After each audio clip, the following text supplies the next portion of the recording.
Bismillahirrahmanirrahim. Assalamualaikum warahmatullahi wabarakatuh. Kaum muslimin dan kaum muslimat yang saya cintai dan saya muliakan, yang berada di seluruh belahan dunia dan secara khusus yang ada di tanah air kita tercinta ini, Indonesia.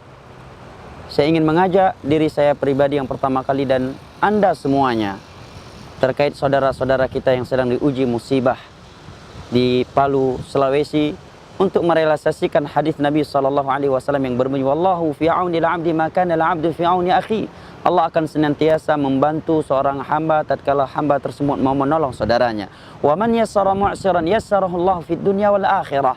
Dan barang siapa yang memudahkan urusan orang yang sedang kesulitan, maka Allah akan mudahkan urusan dunia dan akhiratnya. Hadis riwayat Imam Muslim dari sahabat Abu Hurairah radhiyallahu an. Nabi juga bersabda dalam hadis yang diriwayatkan oleh Imam Al-Bukhari dan Muslim dari sahabat Abu Musa Al-Asy'ari radhiyallahu an, taral mu'minina fi tawaddihi wa tarahim wa ta'atufin kamathal jasadil wahid idza ishtaka minhu al-'udhu tada'a lahu sa'irul jasadi bis-sahri wal huma. Kaum mukminin itu dalam kasih sayang, cinta mencintai sesama mereka itu seperti satu badan, seperti satu tubuh.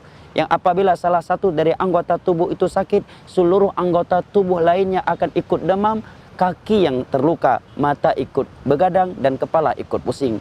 Mari kita bantu saudara-saudara kita yang sedang diuji oleh Allah Jalla wa'ala di Palu.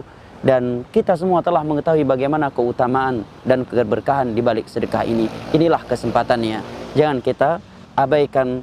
Jangan sampai kesempatan yang seperti ini berlalu begitu saja. Wassalamualaikum warahmatullahi wabarakatuh.